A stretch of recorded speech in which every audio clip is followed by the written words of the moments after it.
Y d x, ये आपने पढ़ा है। अब क्योंकि वाई एफ एक्स है इसलिए उसको a to b f x d x लिख सकते हैं। ये आपने पढ़ा हुआ है एरिया निकालने का। अब ये एरिया आपको बताया गया होगा कि this is area bounded by the curve x axis and the lines x is equal to a, x is equal to b. ये चार कर्व्स हैं, तीन स्ट्रेट लाइन और एक कर्व, इनके चारों से जो बाउंडेड एरिया है उसका फार्मूला ये है। हमको कोई ये बता सकता है कि ये x is equal to a और x is equal to b क्यों लिखा हुआ है? सर क्योंकि ए से बी के बीच में ही एरिया निकालना है, फाइंड करना है। हाँ, अब आप हमको ये, आप या कोई भी ये बता सकता है कि ये जो इंटीग्रल में हमने लिमिट a से b लिखा है ये क्यों लिखा हुआ है? सर फंक्शन कई लोग बोल रहे हैं, कई लोग बोल रहे हैं, फिर से बोलें एक बार। सर एक अपर लिमिट है और एक लोअर लिमिट है। वही रीजन है जो आपने अभी बताया था, x is equal to a से x is equal to b के बीच का ही एरिया निकालना है, इसलिए ये लिमिट्स रखी गई हैं अपर और लोअर। अदरवाइज आप कोई तीसरा पॉइंट रख देंगे तो वहां तक का लिमिट निकल आएगा। ठीक है, ठीक ना? हम इसको चेंज कर दें लाइन। ये तो आपका जो एरिया निकला वो इस curve y is equal to F x curve और स्ट्रेट लाइन इसके बीच में निकल गया। अगर आपको ये हमने एक दूसरा कर्व बना दिया y is equal to ji x, अगर आपको y is equal to F x और y is equal to ji x इनके बीच का एरिया निकालना होगा, ये एरिया ए से बी के बीच अपर माइनस लोअर सब्ट्रैक्ट कर देंगे सर। सर एफ एक्स का एरिया निकाल के जी एक्स से माइनस कर देंगे। ठीक है, तो आप ये करते हैं तब ये जो नया एरिया हो जाएगा ये हो जाएगा area this is equal to a to b f x d x, ये पूरी एरिया हो गई एफ एक्स के नीचे, और minus a to b g x d x, ये उसके नीचे जी एक्स के नीचे की एरिया हो गई। आप इसको अगर कंबाइन कर दीजिए तो ये a to b f x minus g x d x ऐसे लिख सकते हैं, लिख सकते हैं या नहीं?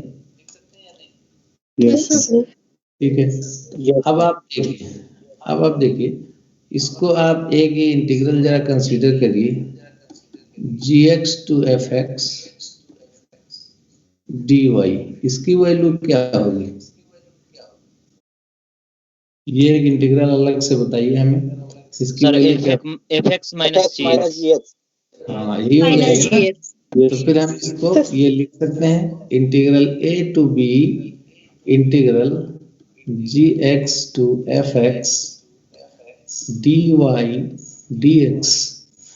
ठीक है, तो यहाँ पर हम एरिया इस तरह से निकालेंगे। ये हमारा एरिया निकालने का फार्मूला होगा यहाँ। तो ये डबल इंटीग्रेशन है, सिंपली ये तो एरिया का फार्मूला आपको बता दिया है, और डबल इंटीग्रेशन जो है ये एरिया हो गया डबल इंटीग्रेशन, डबल इंटीग्रेशन ये रहेगा f x y d x d y, और ये L to U lower limit रहेगी यहाँ, और फिर यहाँ अंदर कोई लिमिट रहेगी वाई, इसको और स्पेसिफाई कर देते हैं हम, x is equal to lower limit to x is equal to upper limit, then y is equal to some function phi1x and y is equal to some other function phi2x। ये है हमारा double integral का general format. L for lower, U for upper, ये कोई special meaning के लिए नहीं लिखा है। तो डबल इंटीग्रेशन में दोनों इंटीग्रल में लिमिट रहेंगी। अब दोनों में से कोई बाहर की जो लिमिट है LU जो लिखा हुआ है x is equal to LU, ये आउटर लिमिट हमेशा कांस्टेंट रहेगी और जो इंटरनल इंटीग्रल की लिमिट है वो कांस्टेंट भी हो सकती है और वेरिएबल हो सकती है। where phi1x and phi2x may be constant। ये x के फंक्शन भी हो सकते हैं और कांस्टेंट भी हो सकते हैं। एग्जाम्पल के लिए एक एग्जाम्पल हम आपके लिए लेते हैं। तो 2 to 3 और 0 to 1 x square y plus xy cube dx dy। अब यहाँ पर हम आपको ये बता दें, जब लिमिट वेरिएबल रहेगी उसके लिए लिमिट पहचानने का अलग रूल है, और जब लिमिट कांस्टेंट्स रहेंगी तो उसको लिमिट पहचानने का अलग रूल है। यहाँ पर देखिए दोनों लिमिट हमने आउटर इंटीग्रेशन की भी लिमिट कांस्टेंट कर दी है और इनर इंटीग्रल की भी लिमिट कांस्टेंट कर दी है। अब आप ये पहचानना है आपको कि dx की लिमिट कौन सी है और dy की लिमिट कौन सी है। तो उसके लिए ये तरीका है, लाइन से आप देखिए इनर इनर आउटर आउटर। जो इनर वेरिएबल लिखा रहेगा वो इनर इंटीग्रल की लिमिट शो करेगा, जो आउटर वेरिएबल लिखा रहेगा वो आउटर इंटीग्रल की लिमिट शो करेगा। मींस x की लिमिट 0 से 1 है और y की लिमिट 2 से 3 है।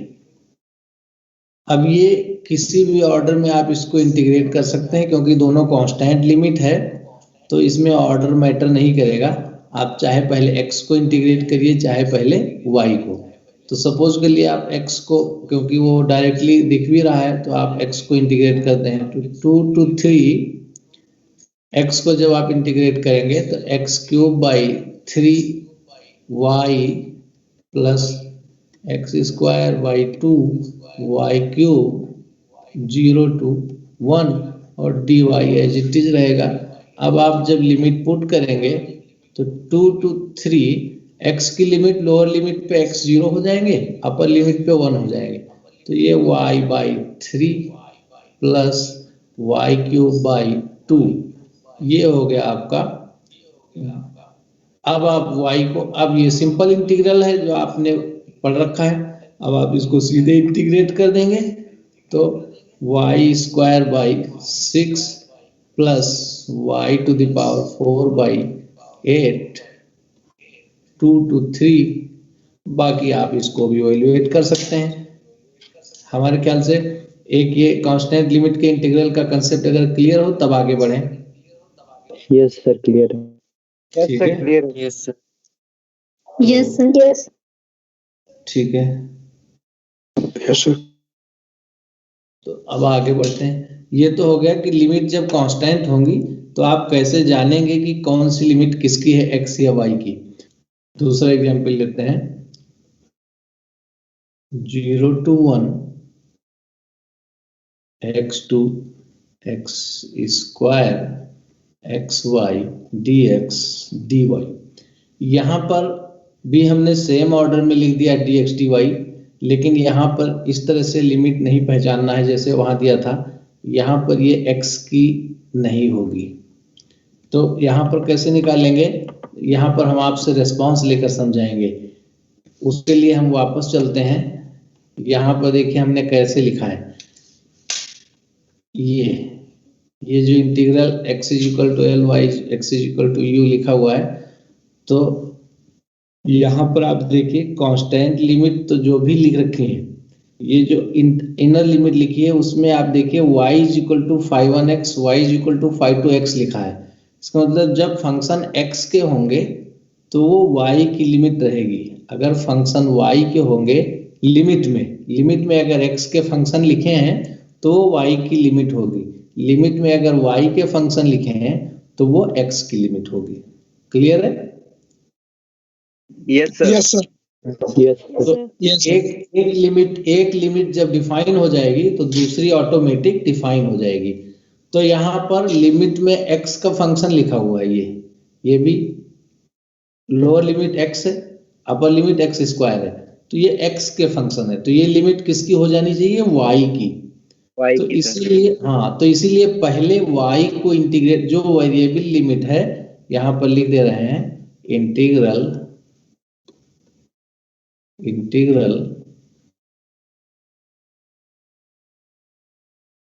विथ वेरिएबल लिमिट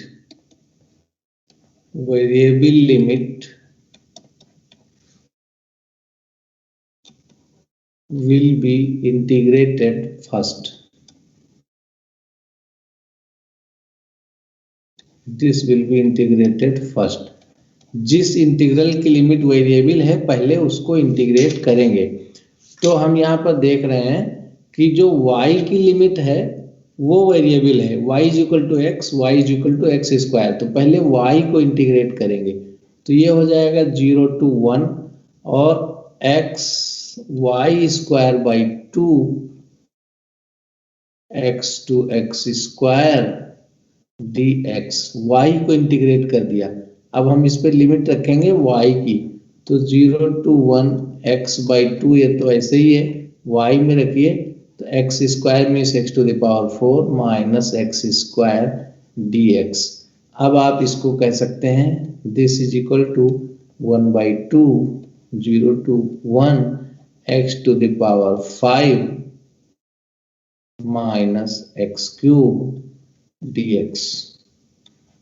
इसके बाद आप इसको इंटीग्रेट कर सकते हैं 1 by 2 x to the power 6 by 6 minus x to the power 4 by 4 0 to 1, और अब आप इसको इवेलुएट कर सकते हैं। तो इसी तरह से एक और एग्जाम्पल लेते हैं 1 to 2 0 to y minus 2 xy plus y square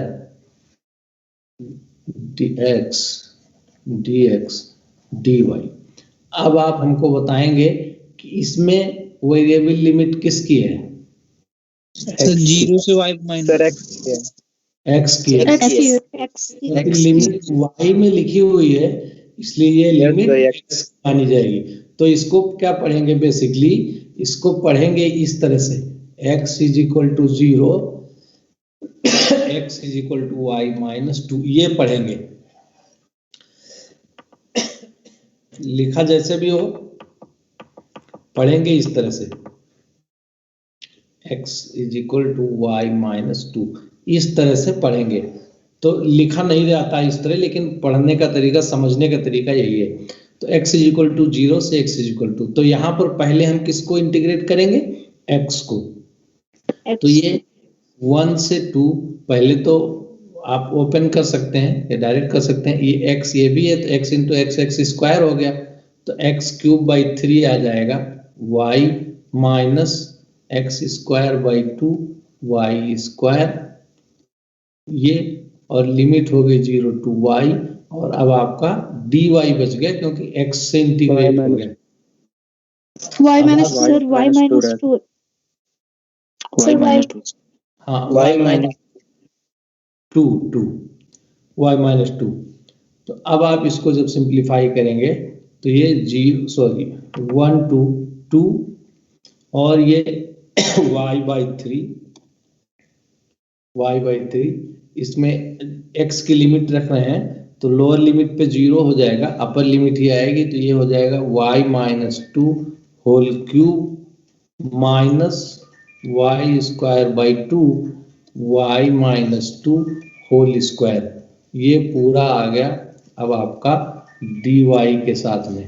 अब इसमें कुछ बताना नहीं है, ये सिंगल वेरिएबल इंटीग्रल है, आप इसको इंटीग्रेट कर सकते हैं।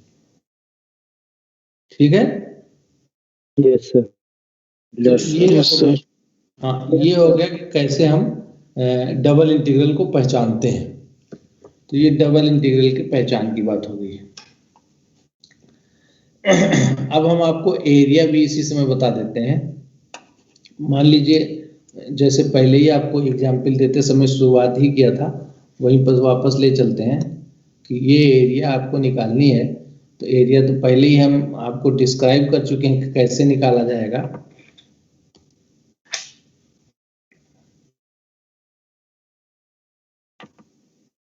तो बनता ही नहीं है। ये आपका एक्स एक्सिस हो गया और ये वाई एक्सिस हो गया। मान लीजिए आपके पास एक ये फंक्शन है y is equal to F x और दूसरा फंक्शन कोई है ये आपका y is equal to ji X.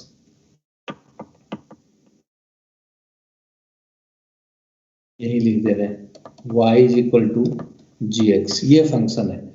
और ये एरिया जो बीच में है ये, इसको हमको निकालना है, इस एरिया को निकालना है। Find the area, find the area between y is equal to F X and y is equal to ji x.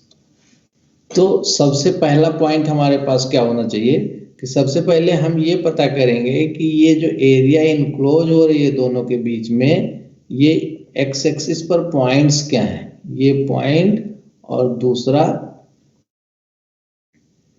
थोड़ा इसको सही से बना दें।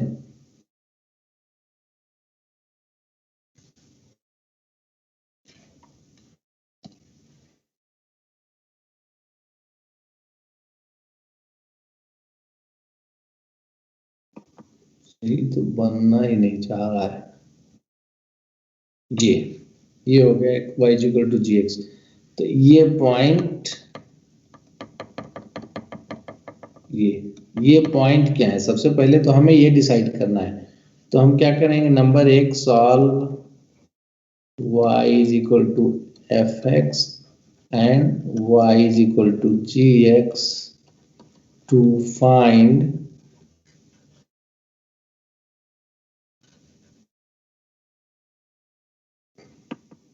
points of intersection, to find points of intersection। मान लीजिए हम इसको P लिख देते हैं और इसको Q लिख देते हैं। तो points of intersection P and Q। Point of intersection का मतलब हमें इसके कोऑर्डिनेट पता चल जाएंगे। तो कोऑर्डिनेट का मतलब ये x is equal to a और ये x is equal to b, ये हमको पता चल जाएगा। जब हमको एक बार x is equal to a, x is equal to b पता चल जाएगा, तो उसके बाद हम क्या करेंगे, नंबर दो, area is equal to double integral a to b, a lower limit और b अपर लिमिट, और फिर दूसरा इंटीग्रल ये y इज इक्वल टू, आप बताएंगे कि क्या लिखना है, y is equal to dy dx। आप बताएंगे कि क्या लिखना है, कौन बताएगा? F x minus f x lower limit y is equal to F x upper limit और lower limit y is equal to g. जो कर्व नीचे है वो लोअर लिमिट में रहेगा और जो कर्व ऊपर है वो अपर लिमिट में रहेगा। ठीक है, जो क्लोज्ड एरिया है, बाकी जगह नहीं देखेंगे। बाकी जगह हम एक ये आपका ब्लैक मार्क रख रहे हैं। यहाँ पर आप देखिए तो यहाँ पर तो gx ऊपर है और fx नीचे है, लेकिन उससे मतलब नहीं है। हमारा जो ये एरिया है, इस एरिया में जो कर्व ऊपर होगा, क्योंकि हम इसी बाउंडेड एरिया को निकाल रहे हैं, इस एरिया में जो कर्व ऊपर होगा वो अपर लिमिट में और जो नीचे होगा वो लोअर लिमिट में। तो y is equal to ji X, y is equal to F X. ये हम इस तरह से एरिया निकालेंगे। ठीक है, अल्टरनेटिवली हम इसी को अल्टरनेटिवली एल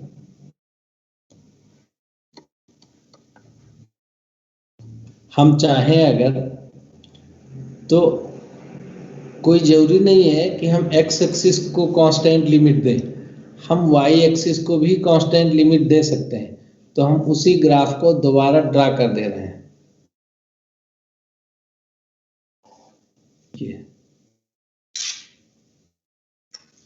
ये आपका वाई एक्सिस हो गया और ये आपका एक्स एक्सिस हो गया। तो ये हमने एक ये y is equal to F x और y is equal to ji X ये बना दिया। अब यहाँ पर आपको y एक्सिस पर भी अगर चाहें आप तो y एक्सिस को भी कांस्टेंट वैल्यू दे सकते हैं। y एक्सिस को कांस्टेंट वैल्यू कैसे देंगे? ऐसे आप ये देखिए कि y पर मैक्सिमम वैल्यू इंटरसेक्शन की कितनी है और x पर मैक्सिमम वैल्यू मिनिमम वैल्यू कितनी है। तो मैक्सिमम वैल्यू कितनी है और मिनिमम वैल्यू कितनी है, ये आपका हो गया y1 और ये हो गया y2। y1 से y2 के बीच में ही कर्व चल रहा है, उसके बाद नहीं चल रहा है। तो हम इसमें क्या कर सकते हैं, थोड़ा कर्व को और क्लियर बना देते हैं दूसरे तरीके, आपको समझने में ज्यादा दिक्कत आ सकती है। पहले आसान तरीके समझ लीजिए, फिर कर्व बहुत टाइप के मिलेंगे।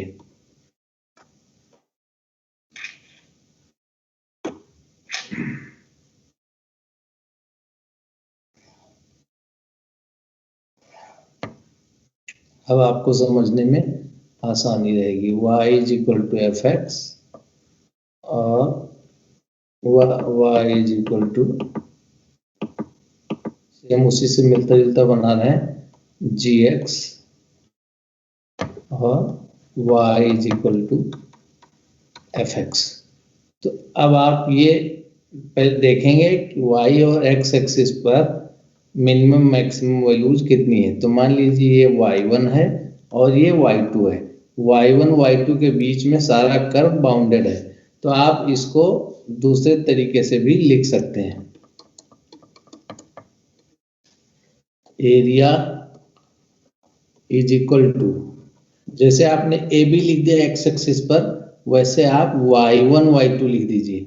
जब आप y1 y2 लिख देंगे, ये लोअर लिमिट y1 हो गई, अपर लिमिट y2 हो गई। अब हम फिर वही लिख दे रहे हैं dy dx, ये तो यही रहेगा एरिया के लिए। अब यहाँ पर जब ये लिमिट y1 y2 हो गई, तो अब आप लिमिट लिखेंगे किसकी? x की।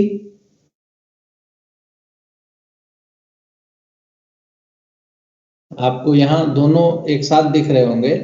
तो जब x की लिमिट पहले आपने लिख दी, तब आपने y की लिमिट लिख दी। x की लिमिट जब हो गई a और b, तब y की लिमिट लिखी। वैसे यहाँ y की लिमिट हो गई y1 y2, तब x की लिमिट लिखेंगे। अब हम ये जानना चाहेंगे कि x की लिमिट यहाँ क्या लिखी जाएगी, लोअर लिमिट और upper limit. gx upper limit X नीचे fx Sir, GX lower रहेगा, GX upper limit and FX is lower limit. आपको हम सोचने में आसानी कर देते हैं, आपको हम सोचने में आसानी G इनवर्स x और F inverse x। G inverse शांत हो जाइए, शांत G हो इनवर्स जाइए, x और शांत हो जाइए, y लेंगे। शांत हो जाइए। तो सोचने में हम आपको आसानी कर देते हैं। जब हम वर्टिकल डायरेक्शन में बढ़ते हैं, तो बढ़ने का जो थंब रूल है वो डाउन से अपवार्ड होता है, नीचे से ऊपर की ओर बढ़ते हैं। और जब हम हॉरिजॉन्टल, मतलब इसको पॉजिटिव डायरेक्शन बोलते हैं, नीचे से ऊपर जाएंगे तो पॉजिटिव डायरेक्शन हो गया। और जब हम हॉरिजॉन्टल मूवमेंट करते हैं तो लेफ्ट से राइट को पॉजिटिव डायरेक्शन मानते हैं। तो इस कर्व को वापस लाते हैं, पहले वाला हमने x की वैल्यूज मिनिमम से मैक्सिमम रख दी। अब हम जब y की वैल्यूज देख रहे हैं तो हम नीचे से ऊपर की तरफ बढ़ रहे हैं। तो जो कर्व पहले मिल गया वो लोअर लिमिट, जो बाद में मिला वो अपर लिमिट, ठीक है ना। अब वही चीज यहाँ है, हमने y की वैल्यूज रख दी मिनिमम से मैक्सिमम। अब हम पॉजिटिव डायरेक्शन में बढ़ेंगे तो हमारा डायरेक्शन कौन सा होगा, लेफ्ट से राइट, ये डायरेक्शन। तो पहले कौन सा कर्व मिलेगा, fx। यस, पहले fx मिलेगा। तो पहले fx मिलेगा, तो इसलिए हम यहां से x की वैल्यू निकालेंगे। तो f इनवर्स y, ये वैल्यू हो जाएगी x की, और ये g इनवर्स y, ये वैल्यू हो जाएगी। क्लियर हुआ? Yes, sir. Yes sir. Yes, sir. तो अब इसको एक रियलिस्टिक एग्जाम्पल दे दें, ये तो हाइपोथेटिकल एग्जाम्पल हो गया, तो ये तो थ्योरी टाइप का एक एग्जाम्पल समझ लीजिए। मान लीजिए हम पैराबोला दो बना लें, दो पैराबोला बना लें। एक ये पैराबोला हो गया y is equal to x square, और दूसरा parabola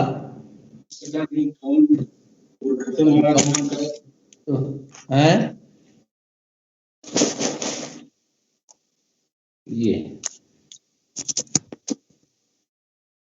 x is equal to Y square. ये दो पैराबोला हमने बना लिए, और इनके बीच की एरिया हमें कैलकुलेट करनी है। तो सबसे पहले क्या करेंगे, फाइंड द एरिया लिख देते हैं। Find the area enclosed between y is equal to x square and x is equal to y square। तो सबसे पहले हम क्या करेंगे, इनको सॉल्व करेंगे। y is equal to x square है एंड x is equal to y square है, तो इसका मतलब y is equal to y to the power 4 हो गया। इसका मतलब y to the power 4 minus y is equal to 0। तो इसका क्या मतलब हुआ, y cube minus 1 is equal to 0। तो यहाँ से y इज इक्वल टू 0 और y इज इक्वल टू 1, ये वैल्यूज आपको मिल जाएंगी। जब y इज इक्वल टू 0 हो गया तो y इज इक्वल टू 1, तो ये पॉइंट हो गया आपका y इज इक्वल टू 0, और ये जो पॉइंट हुआ ये हो गया y इज इक्वल टू 1, ये है ना। तो अब आप इसके बीच का एरिया निकाल सकते हैं। तो एरिया हो जाएगा, area is equal to 0 to 1, y की लोअर और अपर लिमिट रख दी। अब हम इसमें क्या लिखेंगे, x की लिखेंगे, ठीक है। तो आप बताएंगे कि x की लिमिट क्या रख दें।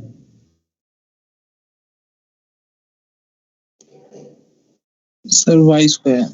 हाँ, y स्क्वायर क्योंकि जब हम आपका वेट कर रहे थे कि आप बोले, क्योंकि हमारा जो मोशन होगा लेफ्ट से राइट होगा, तो ये कर्व पहले पड़ेगा और ये बाद में पड़ेगा। तो जो पहले पड़ेगा लेफ्ट से राइट जाने में, वो पहले लोअर लिमिट हो जाएगा।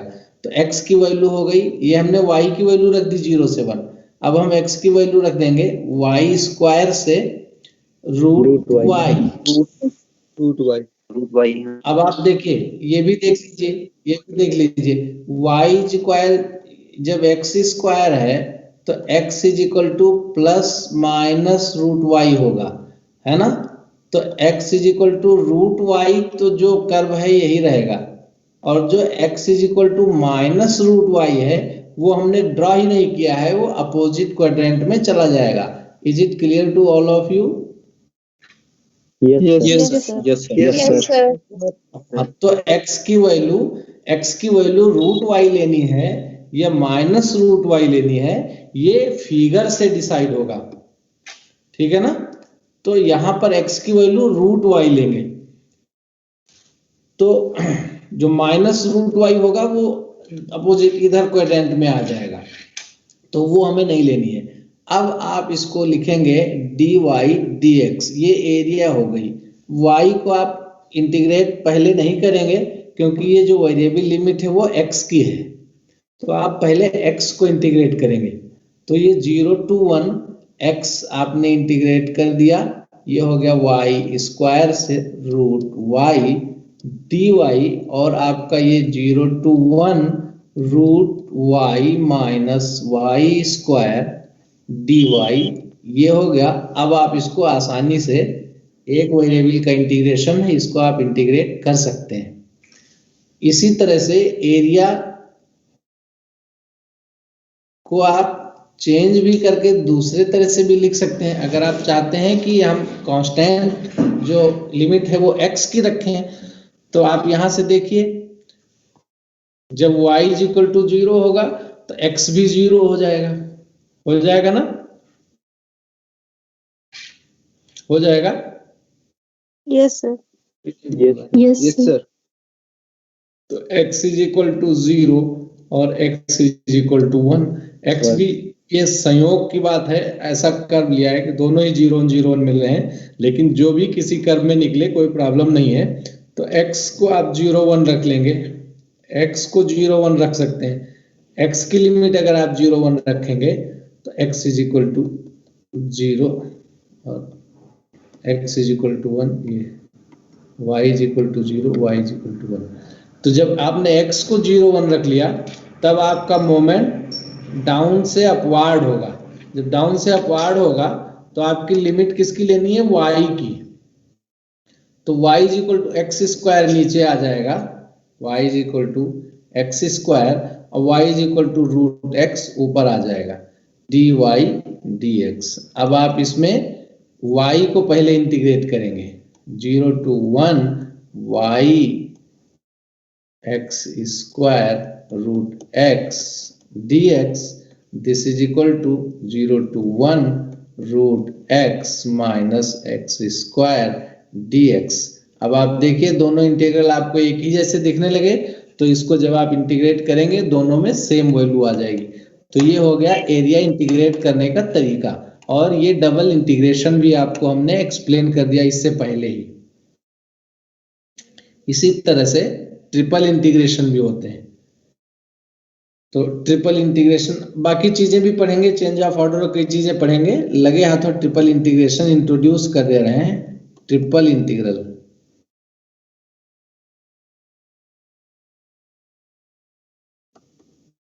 ट्रिपल इंटीग्रल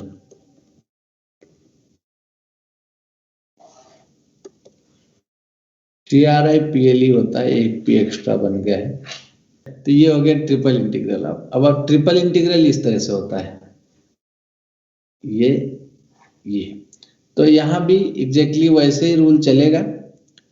मान लीजिए एक इंटीग्रल जो आउटर मोस्ट होगा वो आपका कांस्टेंट होगा, बाकी जो दोनों होंगे वो वेरिएबल भी हो सकते हैं और कांस्टेंट भी हो सकते हैं। तो मान लीजिए आपका x is equal to a, x is equal to b, ये आपका आउटर लिमिट हो गई। तो y इज इक्वल टू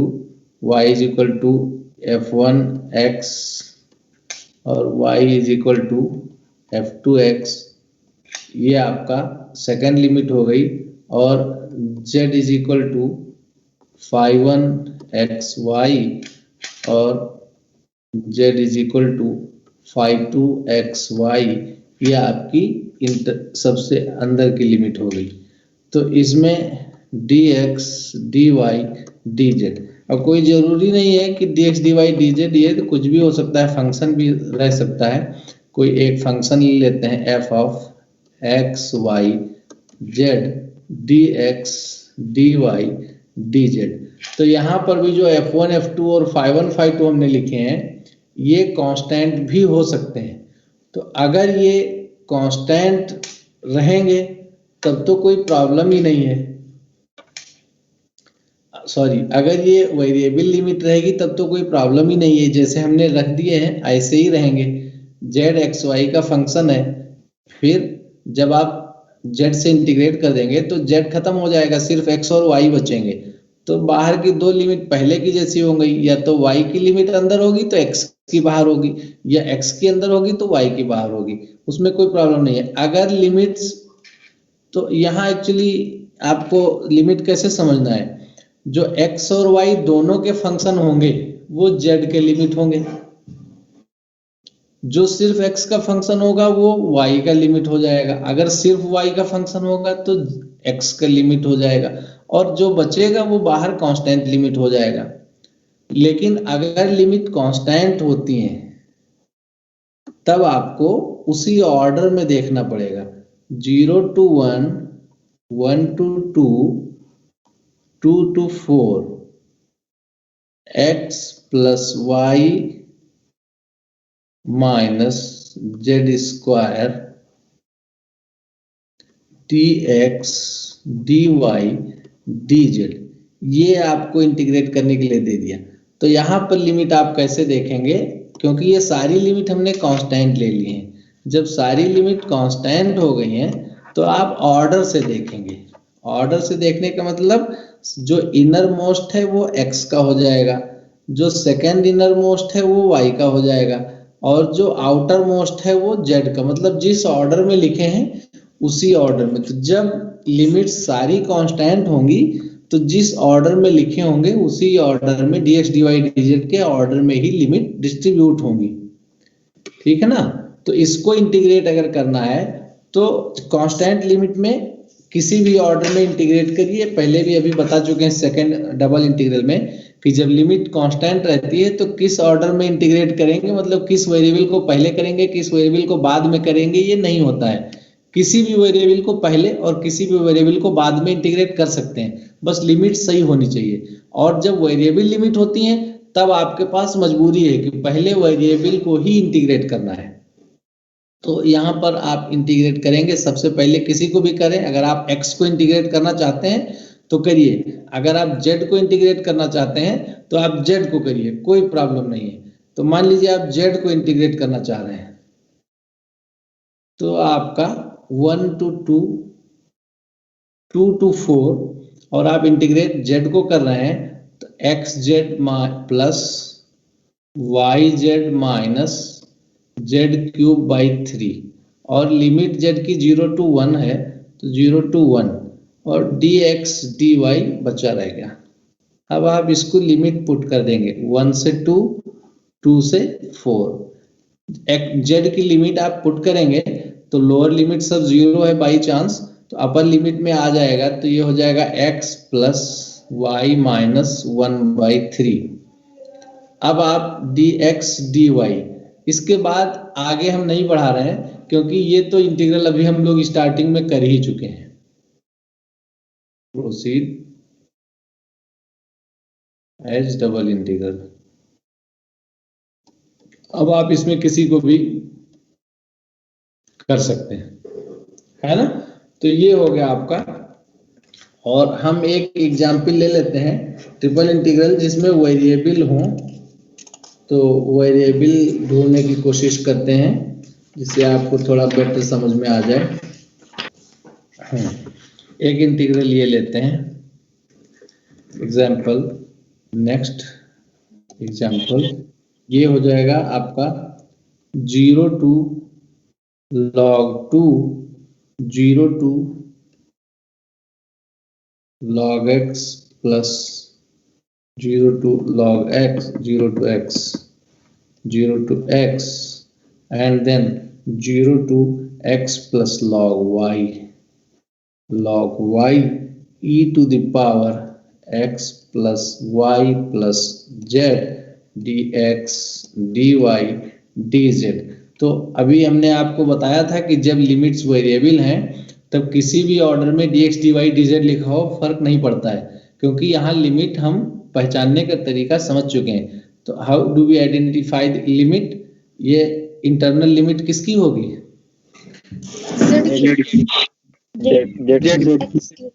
क्योंकि x और y दोनों है फंक्शन में लिमिट में, इसलिए वो z की लिमिट होगी। तो हम सबसे पहले z को ही इंटीग्रेट करेंगे क्योंकि दोनों वेरिएबल हैं, जहां सबसे ज्यादा वेरिएबल होंगे वो सबसे पहले इंटीग्रेट होगा। तो x और y दो वेरिएबल हैं, सबसे पहले हम z को इंटीग्रेट करेंगे। तो जब हम z को इंटीग्रेट करेंगे तो 0 to log 2 और 0 to x। अब e to the power x plus y into e to the power z आप लिख सकते हैं। तो इसको इंटीग्रेट करेंगे e to the power x plus y, इसको ऐसे ही रहने दीजिए। e to the power z को इंटीग्रेट करेंगे तो जो है वही का वही आ जाएगा। तो ये 0 to x plus log y और dx dy। अब आप जब इसमें लिमिट पुट करेंगे 0 to log 2 0 to x, तो e to the power x plus y तो एज इट इज है, ब्रैकेट में z के जगह पर e to the power x plus log y रख देंगे, minus e to the power 0 1 हो जाएगा, dx dy। अब आप फर्दर इसको प्रोसीड करेंगे तो ये 0 टू log 2, वैसे कुछ लोग इसको वर्बल भी कर सकते हैं, ज्यादा टफ क्वेश्चन नहीं लिया है, 0 टू x, तो e to the power x आप चाहें तो इसको अंदर डिस्ट्रीब्यूट कर दीजिए, तो e to the power x plus 2x plus y।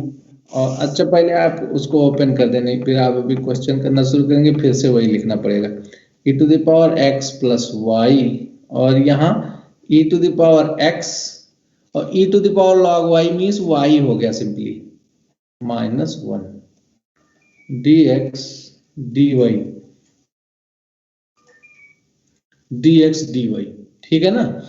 अब ये आपका यूजुअल जो डबल इंटीग्रल हमने बताया था वही हो गया, 0 टू log 2 0 टू x, और सिंप्लीफाई कर लीजिए तो ये हो जाएगा y e to the power 2x plus y minus e to the power x plus y, पूरा ब्रैकेट में कर दे रहे हैं तो आपके लिए आसान हो जाएगा, और dx dy।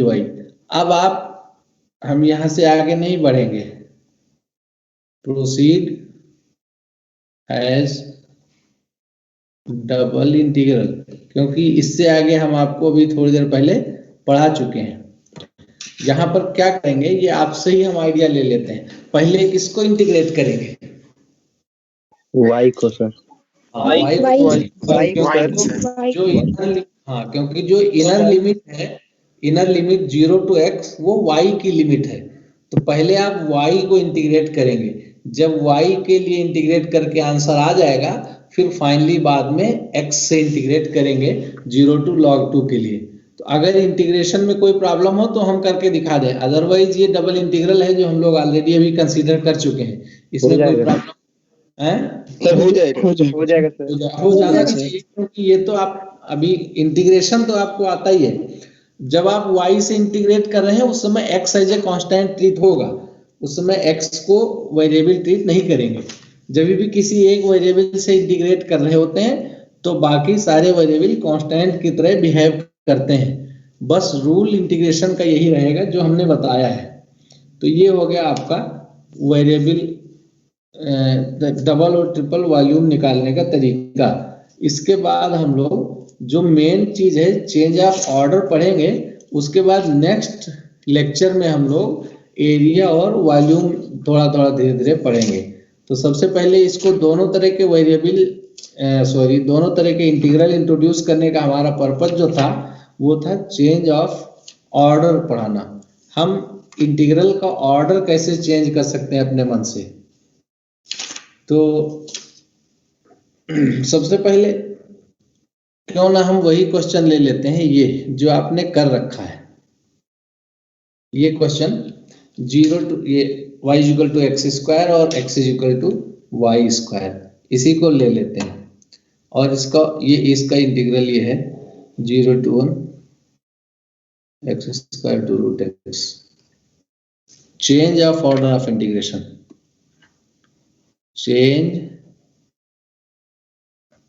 Change of order of integration. Change of order of integration का पर्पज होता है, कई बार यूजुअली जो हम इंटीग्रेट कर रहे होते हैं तो एक ऑर्डर में लगता है कि ये तो इंटीग्रेट हो ही नहीं पाएगा, और ऑर्डर चेंज करते ही वो आसानी से इंटीग्रेट हो जाता है। तो यहां से देख लें क्या था, एक्स स्क्वायर से रूट एक्स। इसी क्वेश्चन को लेकर हम आपको समझाते हैं। चेंज दी, इसमें थ्योरी नहीं है, थ्योरी जो भी हम आपको अभी बता चुके हैं। Change the order of the integral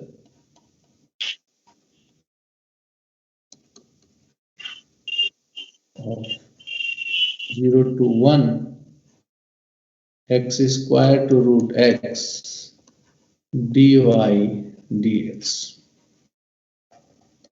solution ये कह रहा है, इसमें बेसिकली हमने क्या किया है पहले आपसे जाने, इसमें इंटीग्रेट करने का ऑर्डर हमारा क्या है।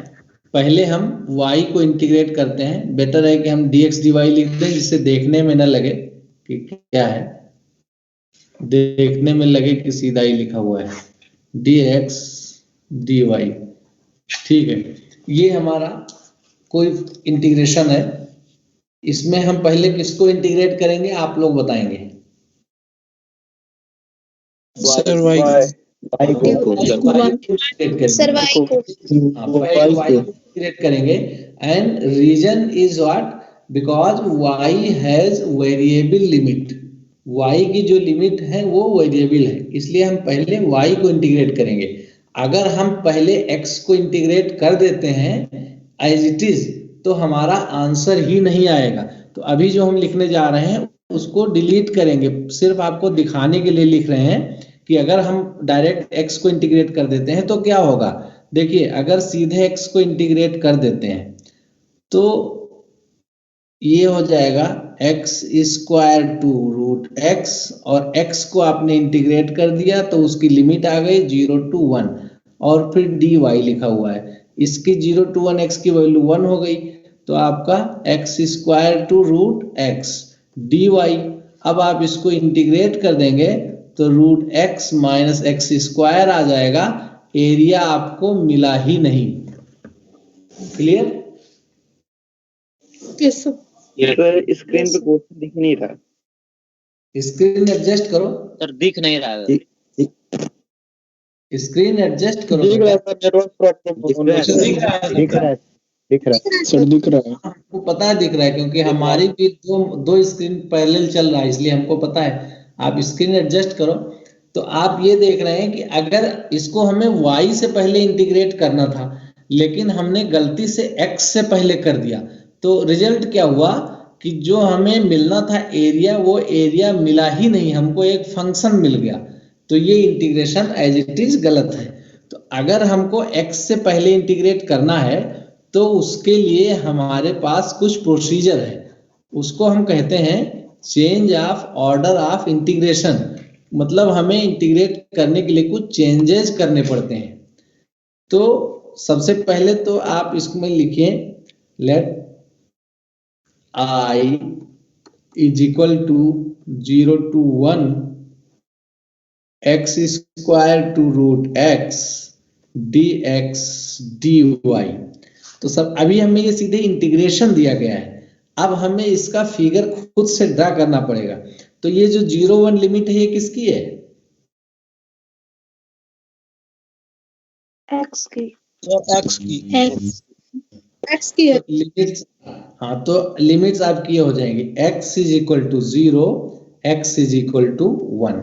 फिर दूसरी लिमिट किसी हो जाएंगी y is equal to x square और y is equal to root x, ठीक है ना। अब आपको फिगर नहीं दिया हुआ था, इससे आपको फिगर ड्रॉ करना है। तो फिगर हमारे पास 4 ये कर्व दिए हुए हैं, 2 लाइन हैं और 2 कर्व हैं, इनसे डिसाइड करना पड़ेगा कि फिगर कहाँ बनेगा। तो x इज इक्वल टू 0 किसको कहते हैं? y एक्सिस को। x is equal to 0, x is equal to 1 क्या होगा? कहीं भी x इज इक्वल टू 1 जहां भी होगा वहां पर ये x इज इक्वल टू 1 की लाइन हो गई।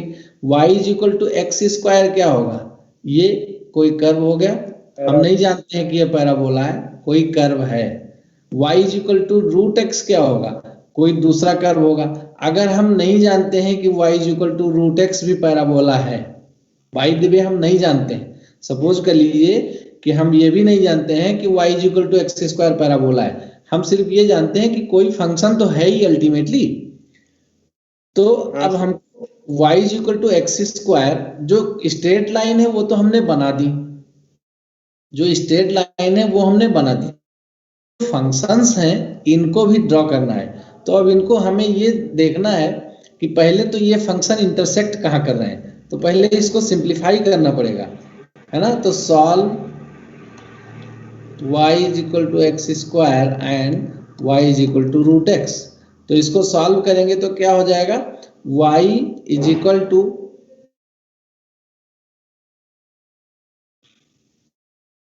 एक्स स्क्वायर, इसमें y की जगह पर रूट एक्स पुट कर दीजिए। सो दिस इंप्लाइज, या सिंपली डायरेक्ट ही लिख दे रहे हैं,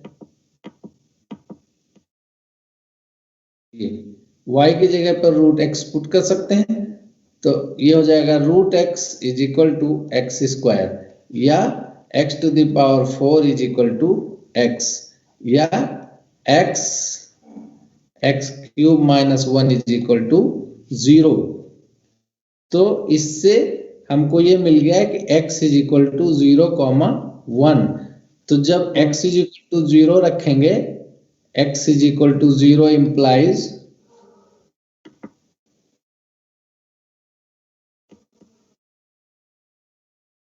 कर दे रहे हैं, तो for x is equal to 0, y is equal to 0, for x is equal to 1, y is equal to भी 1 आ जाएगा, ये बाई चांस की बात है।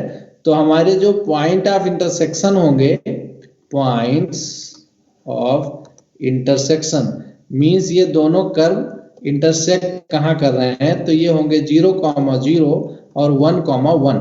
यहां पर ये दोनों कर्व इंटरसेप्ट करेंगे। तो ये पता चल गया कि दोनों कर्व यहाँ इंटरसेक्ट करेंगे ओरिजिन पे, यहाँ पे दोनों कर्व इंटरसेक्ट करेंगे। ये हमारी x इज इक्वल टू 1 की लाइन है, और मान लीजिए ये height y is equal to 1 है, तो ये पॉइंट हो जाएगा 1, 1। तो यहाँ इस दो पॉइंट पर ये दोनों कर्व इंटरसेक्ट करेंगे। तो हमने दो कर्व बना दिए जो एक दूसरे को इंटरसेक्ट कर रहे हैं। हमको ये नहीं पता है कि इसमें कौन सा पैराबोला है, कौन सा नहीं है, या दोनों है या दोनों नहीं है, हमें ये नहीं पता है।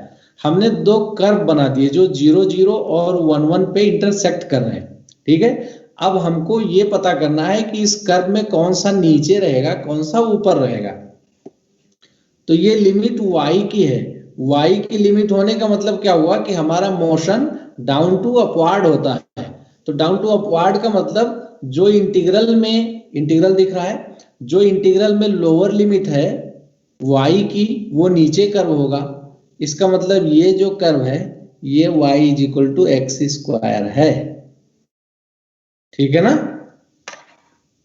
किसी का रेस्पॉन्स नहीं आ रहा है? Browser yes sir. हम इरेजर सेलेक्ट कर रहे हैं, सेलेक्ट ही नहीं हो रहा है, ठीक है। तो हमने क्या बताया कि y की लिमिट है वेरिएबल, तो y की जो लोअर लिमिट है वो कर्व नीचे रहेगा, और जो अपर लिमिट है वो कर्व ऊपर रहेगा। तो क्योंकि ये जो y की लोअर लिमिट है वो लोअर कर्व है, और y की जो अपर लिमिट है वो अपर कर्व है। अपर कर्व कौन सा है, ये y is equal to root X, ये अपर कर्व है, ठीक है। तो अब हमें क्या करना है कि इसका इंटीग्रेशन चेंज करना है। अब हमारा ग्राफ बन गया। अब हम डायरेक्ट इंटीग्रेशन चेंज नहीं कर सकते थे, हमने आपको करके दिखाया था कि अगर डायरेक्ट आप x से इंटीग्रेट कर देंगे पहले तो गलत आंसर आ जाएगा, बल्कि ये कहिए कि आंसर ही नहीं आएगा। लेकिन अब हमारे पास ग्राफ बन गया। अब हम ग्राफ को देखकर दूसरे तरीके से इंटीग्रेशन लिख सकते हैं। तो यहां पर लिखेंगे changing the order of integration, changing the order of integration, मतलब अब हम ऑर्डर ऑफ इंटीग्रेशन चेंज करने जा रहे हैं। तो ऑर्डर ऑफ इंटीग्रेशन चेंज करने से जो इंटीग्रल है उसकी वैल्यू नहीं बदलेगी। अब आप ऑर्डर ऑफ इंटीग्रेशन चेंज करने का मतलब, ओरिजिनल में क्या था, ये कांस्टेंट लिमिट किसकी थी, एक्स की। एक्स की। तो ऑर्डर ऑफ इंटीग्रेशन चेंज करने का मतलब कि हम कांस्टेंट लिमिट y की लिखेंगे। तो y की लिमिट ये आपको दिख रही है, कितनी हुई, 0 से 1, 0 से 1। क्योंकि हाँ 0 से 1 हुई, क्योंकि ये हमने कर्व ड्रा कर दिया है आपका। ये जो पॉइंट है ये 1,1 हुआ, ये इंटरसेक्शन में ये आया है, आपने देखा है। तो y की लिमिट हो गई 0 से 1। अब जब y की लिमिट हमने यहाँ रख दी 0 से 1, तो अब हमें किसकी लिमिट चाहिए? x की। जब x की लिमिट चाहिए तो अब हम किधर बढ़ेंगे? लेफ्ट से राइट, लेफ्ट से राइट, ऐसे। तो पहले कौन सा कर्व पड़ेगा? y is equal to root x. y equal to root x. y तो equal to पहले, root x. क्योंकि y की लिमिट हमने रख दी, y की लिमिट हमने रख दी, तो अब हम लिमिट रखेंगे किसकी? x की। x की लिमिट रखने के लिए हम लेफ्ट टू राइट बढ़ेंगे। तो पहले हमें ये कर्व मिलेगा y equal to root X. यहाँ से x की वैल्यू निकालेंगे तो x की वैल्यू क्या मिलेगी? y square. हाँ, तो x is equal to Y square, और दूसरा जो है y is equal to x square, यहाँ से आपको x की वैल्यू मिल जाएगी x is equal to root Y. ये अब आपका ऑर्डर चेंज हो गया। तो ये है, इसीलिए पहले हमने एरिया बताते समय आपसे बताया था कि ये दोनों तरह से एरिया निकाल सकते हैं। तो वही कंसेप्ट यहाँ काम आया, बस एक्स्ट्रा क्या करना पड़ा? सेम इसी फंक्शन का हमने एरिया निकाला था आपको दोनों तरह से, x को कांस्टेंट लिमिट देके, y को कांस्टेंट लिमिट देके। बस इसमें एक्स्ट्रा क्या करना पड़ा? वहां फंक्शन नोन था, यहाँ फंक्शन नोन नहीं थे, तो यहाँ हमने लिमिट से फंक्शन निकाला और फंक्शन से ग्राफ बनाया, फिर ग्राफ से ऑर्डर चेंज किया। Clear? Yes sir. Sir Yes sir. ये हमारा चेंज ऑफ ऑर्डर का तरीका है। तो हम इसमें एक दो क्वेश्चंस और लेते हैं। अब आपके स्क्रीन पे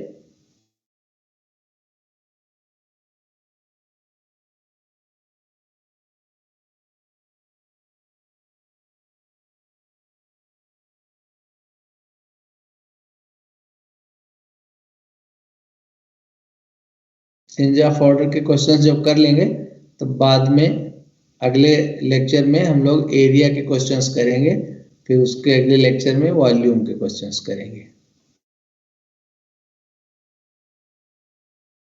ये जो पेजेस हमने स्क्रॉल कर दिए हैं इस पे वापस जाएंगे अगले लेक्चर में। तो ये देखिए आपका एक क्वेश्चन है, ये क्वेश्चन आपकी स्क्रीन पे दिख रहा है। इवेलुएट 0 to सर थोड़ा a, जूम कर दीजिए। 0 to x f dash y dy dx। तो देखिए ये क्वेश्चन 3 एग्जाम्पल 3 दिख रहा है आपने। इवेलुएट क्वेश्चन गलत लिखा हुआ है, जो लिखा है वो नहीं, हम आपको बताएंगे। 0 to a 0 to x f dash y dy dx by नीचे a minus X X minus Y whole power 1/2 लिखा हुआ है। क्योंकि हमको पता नहीं है कि f क्या है, इसलिए हम इवेलुएट नहीं कर सकते इसको, इसलिए क्वेश्चन की लैंग्वेज इनकरेक्ट है। लेकिन बेसिकली क्वेश्चन वैसे भी इनकम्प्लीट लिखा है। हमको करना क्या है कि इसमें हमें ऑर्डर चेंज करना है, इसका इसी क्वेश्चन में ऑर्डर चेंज करना है। तो आप लोग खुद ही समझ लेंगे, हम यहाँ बताते जाएंगे, आप लिखते जाइए। x की लिमिट्स क्या है? x is equal to 0, x is equal to a। तो x is equal to 0 y axis हो गई, और x is equal to a कोई भी y के पैरेलल एक लाइन हो गई जो x is equal to a पर खींची जाएगी। ठीक है। और सेकंड इंटीग्रल में लिमिट्स हैं y की, y इज इक्वल टू 0 और y is equal to x। तो y is equal to 0 x axis ही हो गई, y is equal to x 45 degree की स्ट्रेट लाइन है, आपको पता है। तो जब y is equal to x को बढ़ाएंगे, आप खींचेंगे, तो ऑब्वियसली 0 0 1 1 2 2 3 3 ऐसे ही वैल्यू रहेंगी। तो x is equal to a line को जहां भी इंटरसेक्ट करेगा y is equal to x, वहां a कॉमा a कोऑर्डिनेट हो जाएंगे।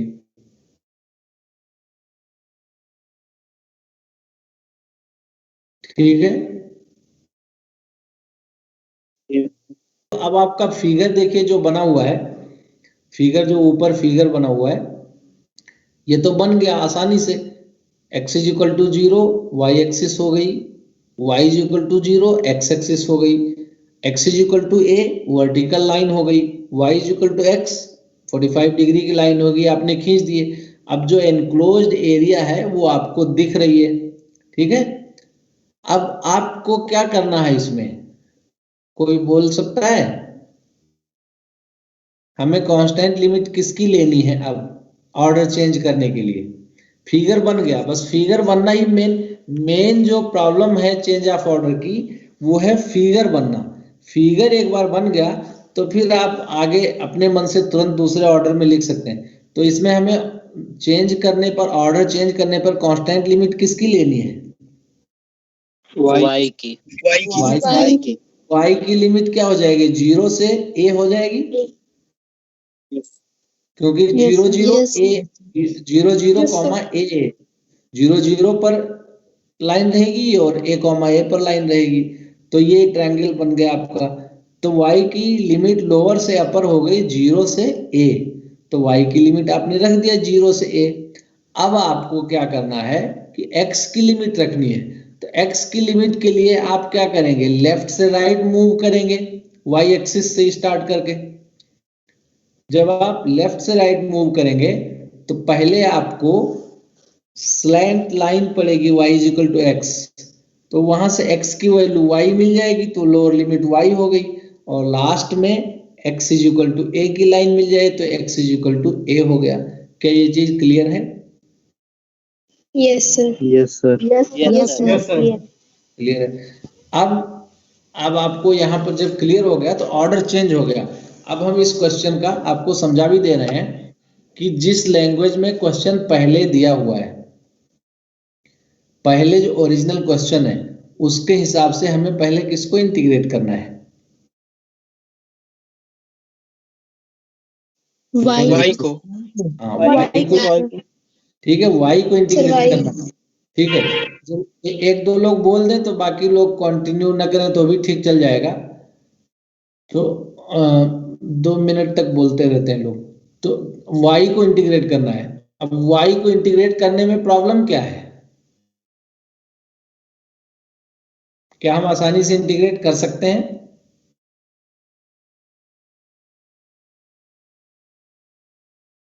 क्या सीधे इंटीग्रेट कर सकते हैं? आप लोगों ने बहुत सारे इंटीग्रेशन परफॉर्म किए हैं, यहाँ हम उतना इंटीग्रेशन नहीं पढ़ेंगे जितना आप पढ़कर आए हैं। No. No sir. क्यों नहीं कर सकते? क्यों? No. क्यों? डैश y भी है सर क्योंकि फंक्शन ही दिया है भाई। दो प्रॉब्लम है। Function. पहली तो f डैश y, सबसे बड़ी प्रॉब्लम Variable limits. सबसे बड़ी प्रॉब्लम तो वही है, f डैश y। हमको पता ही नहीं है कि f है क्या। जब हमको पता ही नहीं है तो हम इंटीग्रेट करेंगे कैसे y के रिस्पेक्ट में, है ना? तो नहीं इंटीग्रेट कर पाएंगे।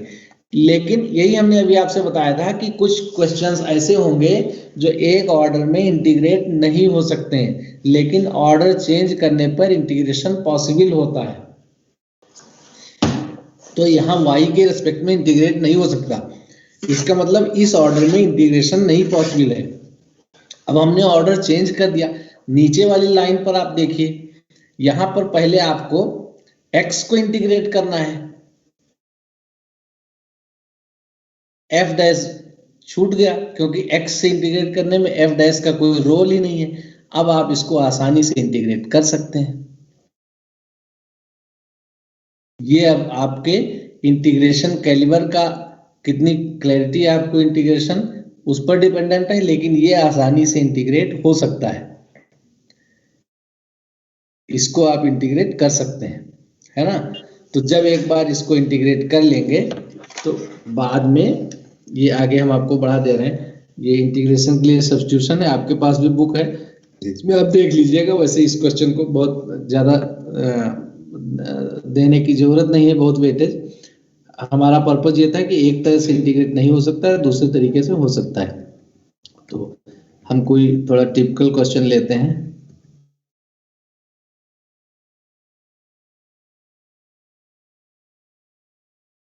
जैसे तो वैसे ही क्वेश्चन है एग्जैक्टली, इसमें कोई प्रॉब्लम नहीं आएगी। अच्छा, आपके पास बुक्स होंगी और आप बुक से ये सब क्वेश्चन करते रहिएगा। बाय द वे, किसी क्वेश्चन में प्रॉब्लम आती है तो हम, हाँ ये क्वेश्चन देखिए, ये थोड़ा ठीक है, ये क्वेश्चन थोड़ा ठीक है।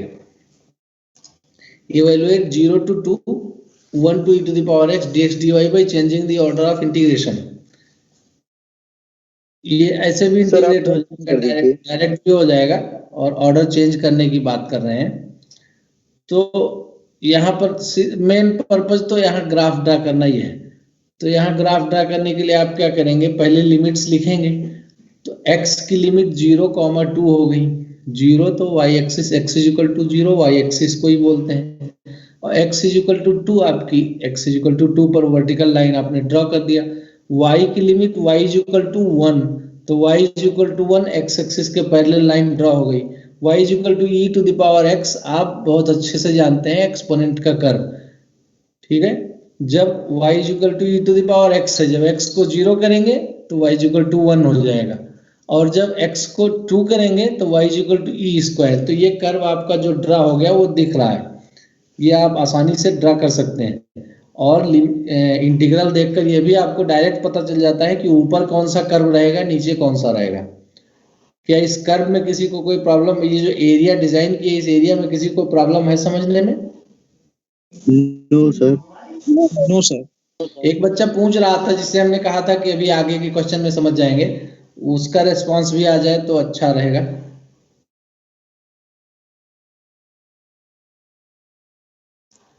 कौन था भाई जो लौट कर साइलेंट ही हो गया? खैर एनीवे, अब हमें इसका ऑर्डर चेंज करना है।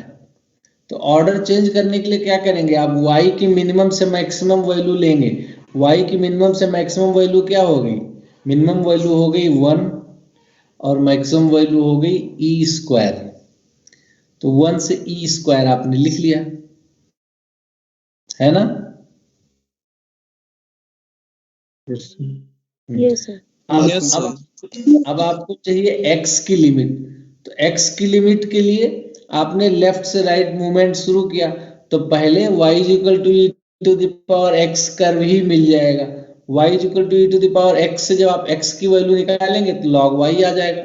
log y आपकी लोअर लिमिट हो गई, और फिर लास्ट में आप x इज इक्वल टू 2 की लाइन ही है तो x is equal to 2 upper limit हो गई। तो ये आपने लिख लिया, और इंटीग्रेशन तो बहुत आसान है, आपने उसको इंटीग्रेट कर लिया। आप देख लीजिए स्क्रीन रुकी हुई है आपके पास।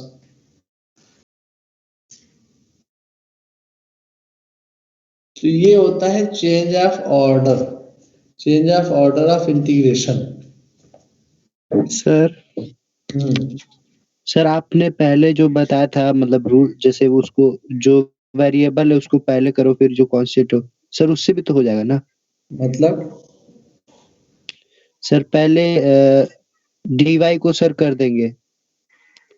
y को बोलते हैं। यस सर, y को पहले इंटीग्रेट कर देंगे, उसके बाद x को। क्वेश्चन क्या है? क्वेश्चन पढ़िए। By changing the order, sir बस कि उस वाले से हो जाएगा। तो आपकी बात तो सही है, लेकिन अगर एग्जामिनेशन में आपने कर दिया तो कितने नंबर मिलेंगे आपको?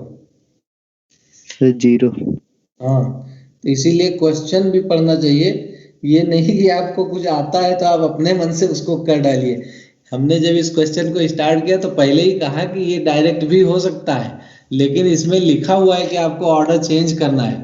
क्योंकि ये जो कोर्स है, कोर्स का पर्पज ये नहीं है कि आपको सारे के सारे क्वेश्चन वही दिए जाएं जो एक साइड से नहीं हो सकते हैं, सिर्फ दूसरी साइड से हो सकते हैं। कोर्स का पर्पज है आपको सिखाना, तो इसीलिए आसान क्वेश्चन भी दिए जाते हैं। तो ये क्वेश्चन देखिए, यस सर। आपके स्क्रीन पर अगर दिख रहा हो 11,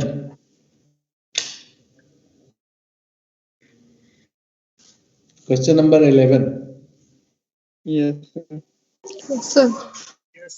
अब जब सलूशन सामने रहता है तब तो आसान लगता है। हम चाहते हैं कि सलूशन नहीं दिख रहा है और आप इसको करें,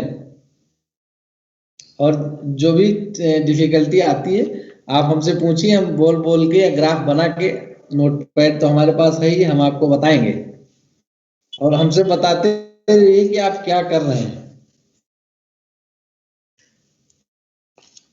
तो थोड़ा क्वेश्चन जूम कर दीजिए।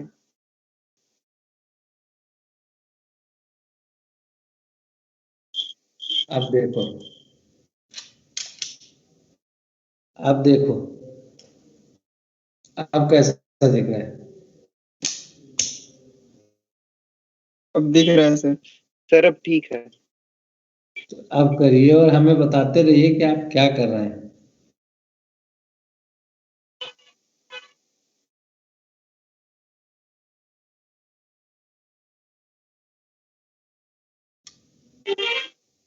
हमें बताते रहिएगा कि आप क्या कर रहे हैं।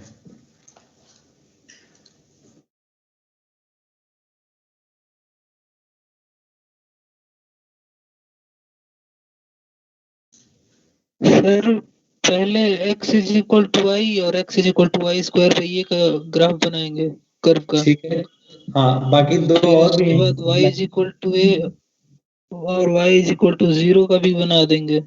हाँ, सारा सारा एक साथ लिख लीजिए पहले।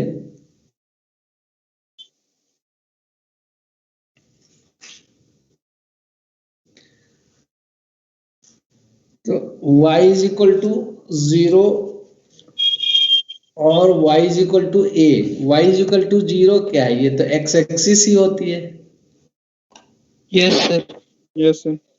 अब हम ये देखिए अपने नोटपैड पे, जहाँ किसी को प्रॉब्लम हो वहां पर हम बता सकते हैं। चलिए आप बोलते रहिए और हम समझेंगे कि आप बनवा रहे हैं पैरेलल। चलिए हमने ये बना दिया x एक्सिस और ये y एक्सिस। लिमिट्स क्या है? लिमिट्स क्या है? y equal to y square on a y is equal to x is equal to y और x is equal to by a. ठीक है, और y इज इक्वल टू 0 और y is equal to a, है ना? तो y is equal to Yes, 0 तो आपका यही हो गया। y इज इक्वल टू 0 तो यही हो गया आपका x एक्सिस, और y is equal to a कहीं भी मान लेते हैं। ये आप स्ट्रेट लाइन ये हो गई, ये y is equal to a, ये भी स्ट्रेट लाइन है जो x एक्सिस के पैरेलल होगी। अब आपका क्या है? x is equal to y. x is equal to y भी आप जानते हैं, ये स्ट्रेट लाइन है, भले ही आपको स्ट्रेट न दिख रही हो। ठीक है, x is equal to y हो गई। ये पॉइंट क्या हो जाएगा? ये यस, a कॉमा ये हो गया। और अब आपको एक चीज और ड्रा करनी है, वो क्या है? x is equal to Y square by a. तो जब आप x को a रखेंगे तो y भी a आ जाएगा। आप इसको सर पैराबोला पर पैराबोला तो है, लेकिन आप बेसिकली यहाँ दोनों से सॉल्व करके निकाल सकते हैं। इस दोनों से सॉल्व करके आप निकाल सकते हैं कि ये कहाँ कहाँ इंटरसेक्ट कर रहे हैं। देखिए हमने घेर दिया है, यहाँ से आप पे भी इंटरसेक्ट तो कर 0 और a कॉमा a पे, तो ये 0, 0 और a a कॉमा a पे। यहाँ पर ये दोनों पैराबोला और स्ट्रेट लाइन इंटरसेक्ट करेंगे। इंटरसेक्ट करेंगे ना? तो अब आपने sir. पैराबोला और स्ट्रेट लाइन दोनों का आपको आइडिया है। अब आप ये बताइए कि पैराबोला ऊपर रहेगा या स्ट्रेट लाइन ऊपर रहेगी? पैराबोला ऊपर रहेगा। हाँ, हम ये नहीं कह रहे हैं कि आप ज्योमेट्रिकली बताइए, ज्योमेट्री से तो आप समझ सकते हैं बाय द वे, लेकिन आप सीधे लिमिट देखकर बता दीजिए कि कौन सा ऊपर रहेगा।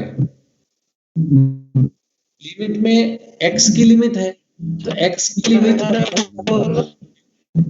लिमिट है मीन्स हमारा मोमेंट लेफ्ट से राइट हुआ। तो जब हम लेफ्ट से चलेंगे तो पहले पैराबोला पढ़ना चाहिए। हाँ, तो ये इस तरह से होगा तभी तो पहले पड़ेगा, ये है ना? तो ये आपका हो गया x is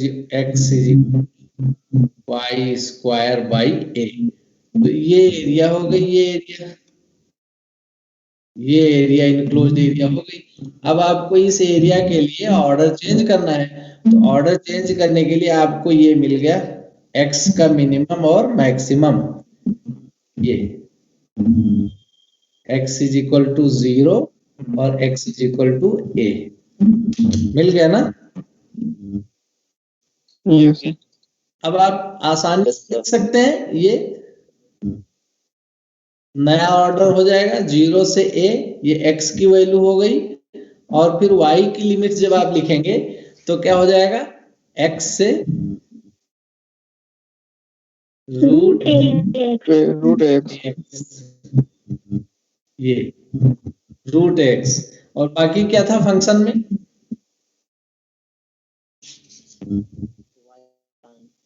Y upon a minus x root ax y upon a minus y by a minus x, a minus x y square. Square root, अच्छा Yes sir. Square ax square root x minus Y square, ये आप dx dy ये आपने लिख दिया। अब ये आपका चेंज हो गया। अब चेंज होने के बाद में अब आपको इसको इंटीग्रेट करना है, तो अब आपका इंटीग्रेशन किसके रेस्पेक्ट में होगा, y के रेस्पेक्ट। y के रिस्पेक्ट। अब यहीं पे पहले इंटीग्रेशन इसका टफ था, पहले इंटीग्रेशन इसका टफ था, तो इंटीग्रेशन तो यहाँ ये इंटीग्रल तो यही है, इंटीग्रल यही है। पहले हमें x के रेस्पेक्ट में इंटीग्रेट करना था, तो x a माइनस एक्स भी एक फैक्टर है, और स्क्वायर रूट ऑफ x करके ये है, ये भी एक फैक्टर है। तो स्क्वायर रूट के वजह से पहले इंटीग्रेट करना टफ था। अब y के लिए इंटीग्रेट करना है तो y का एक सिंगल फैक्टर ही है, सिंगल फैक्टर है ना। जब सिंगल फैक्टर है तो आप x minus Y square is equal to t ले लीजिए, तो 2y dy न्यूमरेटर में है वो dt हो जाएगा। Let Yes, sir. Let sir हो जाएगा integration. x minus Y square is equal to t square, तो ये आपका बन जाएगा minus 2y dy is equal to 2t dt, या आप कह सकते हैं y dy is equal to minus t। Limit बाद में देखते रहेंगे, बाद में वापस y में कन्वर्ट कर लेंगे। अब आप ये इंटीग्रेट कर सकते हैं, तो 0 टू a, और इसकी लिमिट x रूट ax, ये लिमिट ऐसे छोड़ दीजिए, जो भी लिमिट है, लिमिट वापस ले लेंगे। वैसे आप लिमिट निकाल सकते हैं यहाँ t की लिमिट, जब आप y को x रखेंगे तो x square root of x minus x square limit आ जाएगी, और जब आप y को रूट x रखेंगे तो 0 हो जाएगा। Yes sir. Square root of x minus x square, और ये 0, t की लिमिट हो गई, तो ये 2 ये dx dt minus b, minus का यूज करके इसको ऊपर नीचे कर सकते हैं लिमिट को सीधे, इसको चेंज कर दीजिए, माइनस से लिमिट वापस ओरिजिनल पोजीशन पे पहुंच जाएगी, 0 हो जाएगा। और ये क्या है आपका ax माइनस एक्स स्क्वायर, ये हो गया dt divided by a minus x, और ये हो गया आपका t सिंपल, क्योंकि हमने t स्क्वायर लिया है। तो this is equal to 0 to a dx by a minus x, और dt बाई dt का log t, और इसकी लिमिट हो गई 0 से x सर वो क्या, Sir, वो t dt होगा। सर वो y dy equal to t dt है। हाँ लिखने में थोड़ा मिस्टेक हो गया था, ये t और t कैंसिल हो जाएगा, और भी आसान हो जाएगा, ये सिंपली t ही मिल जाएगा ना। अनिरुद्ध अनम्यूट कर लो यार, आवाज बहुत आ रहा है। ये t ही बन गया सीधे आपका। तो अब आपका ये बन गया 0 टू a और root ax minus x square divided by a minus x dx, ये इंटीग्रेशन हो गया आसान। रूट एक्स अगर आप कॉमन ले लीजिए तो ऊपर नीचे कैंसिल हो जाएगा, तो ये आपको मिल जाएगा 0 to a रूट एक्स ऊपर कॉमन ले लीजिए, तो ये ऊपर भी आ गया square root of a minus x और नीचे आ गया a माइनस एक्स dx, तो ये कैंसिल हो जाएगा और 0 to a ये आपका बन जाएगा square root of x by a minus x dx, square root of x by a minus x dx, ये आ गया। अब इसको इंटीग्रेट करने के लिए अगर आपको पहले से पता हो, नहीं तो हम इसमें बता दें, आप इसको ट्रिग्नोमेट्रिक फंक्शन में जब कन्वर्ट करेंगे, कुछ x equal to a sine theta ऐसा कुछ लेंगे तो आसानी से हो सकता है। x equal to a sine square theta ले सकते हैं, साइन स्क्वायर से कॉस स्क्वायर बन जाएगा और स्क्वायर रूट गायब हो जाएगा। तो इसको अब ये हो गया, बहरहाल चलिए यहीं पे खत्म भी करते हैं, हो जाएगा। a minus x is equal to sine square theta, तो आपका dx इज इक्वल टू क्या आ गया, -2 sine theta cos theta D theta, सही है सर। x को a साइन स्क्वायर थीटा लीजिए। Yes x sir. को लीजिए। यस हाँ, ऐसे काम नहीं बनेगा, ऐसे नहीं बनेगा, ऐसे काम नहीं बनेगा, ऐसे तो फंस जाएगा। जब x को आप लेंगे तभी a कॉमन होकर कन्वर्ट होगा। x को ले लीजिए a साइन स्क्वायर थीटा, हाँ अब आपका a माइनस एक्स हो गया a कॉस स्क्वायर थीटा, हाँ अब आपका बन गया।